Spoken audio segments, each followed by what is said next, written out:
Hi, my name is Dr. Camille Ward, and I have an applied animal behavior practice in Ann Arbor, Michigan. And I'm going to be presenting today on the application of the Calmer Canine to the treatment of travel-related anxiety. It's going to be a case study looking at travel anxiety in a Doberman Pincher.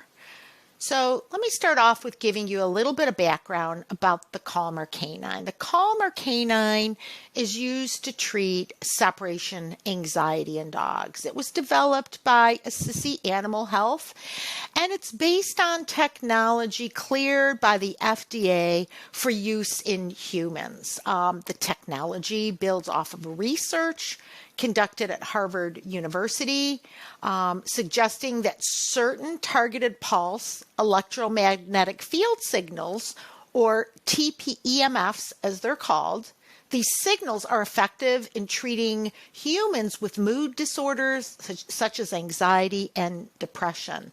These tPEMF products have been safely used on over 50,000 animals to date to treat pain and inflammation. And so now they're looking at it to also treat anxiety. There was a pilot study that was done and presented at the 2019 IVBM conference in Washington, D.C. That looked at the use of Calmer Canine in treating separation anxiety. And so for the study, there were 9 dogs who displayed moderate to severe separation anxiety. They were treated in 2 15-minute sessions each daily. Each session lasted 15 minutes, and they were spaced 8 to 10 hours apart, and treatment lasted for 6 weeks.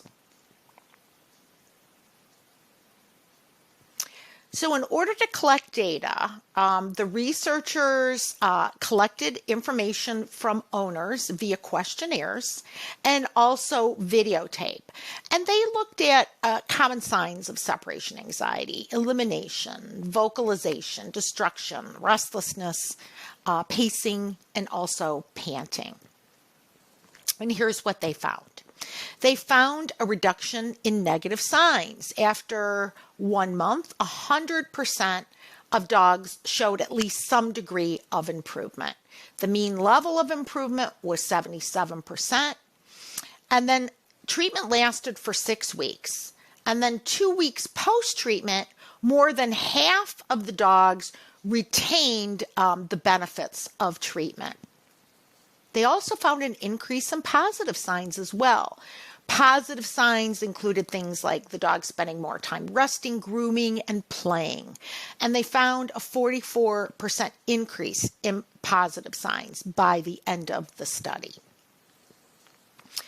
So they found that the Calmer Canine can be useful to treat some dogs who are displaying separation anxiety. A larger scale study looking at separation anxiety and the use of the Calmer Canine is currently underway, to the best of my knowledge. And now they're looking to expand out treating anxiety in other areas, such as noise anxiety, travel anxiety, stranger anxiety, thunderstorm phobias, and general anxiety. So they want to look beyond separation anxiety. And that's where I come in. I did a case study using a Doberman, Iris, who has travel anxiety. She's 8 years old. She's a spayed female. And when she's in the car, she often displays signs of anxiety, such as pacing and panting. She vocalizes, and she spends a lot of time standing versus just settled and lying down. So I'm going to show you a short video of her behavior, and this is pre-treatment with the Calmer Canine.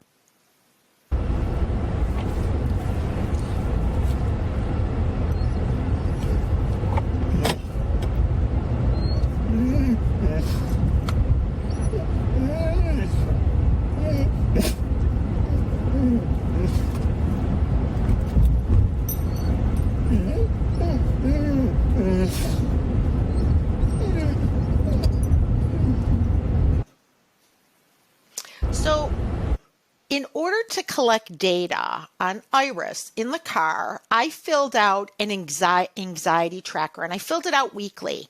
And what I did, I looked at the variables: pacing, panting, whining, vocalizing, and then standing versus lying down. And I coded it each week to see when she was in the car, did she display these signs? And if so, to what degree was she displaying signs of distress? And I did that weekly for 6 weeks. So in terms of treatment sessions, they were conducted similarly to how it was done with the dogs who had separation anxiety. Treatment sessions were daily. They lasted for 15 minutes, and they were spaced 8 to 10 hours apart, and treatment lasted for 6 weeks.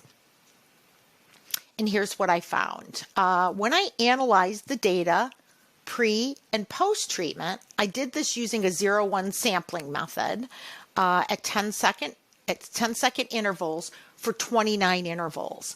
And then I did a Fisher's exact test to see where differences may be found. And I found that statistically speaking, there was a reduction in pacing and there was a reduction in panting. Those were the only two variables that actually we saw a decrease in the behaviors pre and post.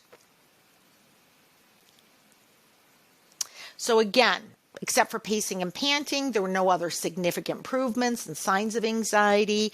Panting may be confounded because pre-treatment data were collected in the middle of the summer.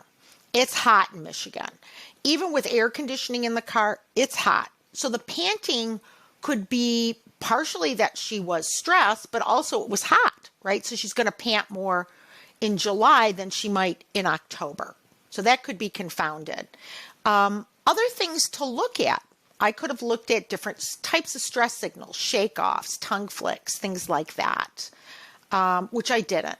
I could also look at changes in the data weekly over a 6-week period to see if, to look for subtleties and differences. And also another thing that I'd like to mention is that the pre and post-treatment data are based on collection in one point in time. It may have been a little better, maybe more accurate to collect pre-treatment and post-treatment data over a couple of different days and average those numbers. However, that being said, I didn't notice any big changes in her behavior post-treatment. So, thank you for listening. That sums it up. I'd like to thank Assisi Health for providing the protocol and the vest, the device. Of course, I'd like to thank Iris for her participation. And also, I'd like to thank ABS and all of you for staying tuned and listening. Thanks so much.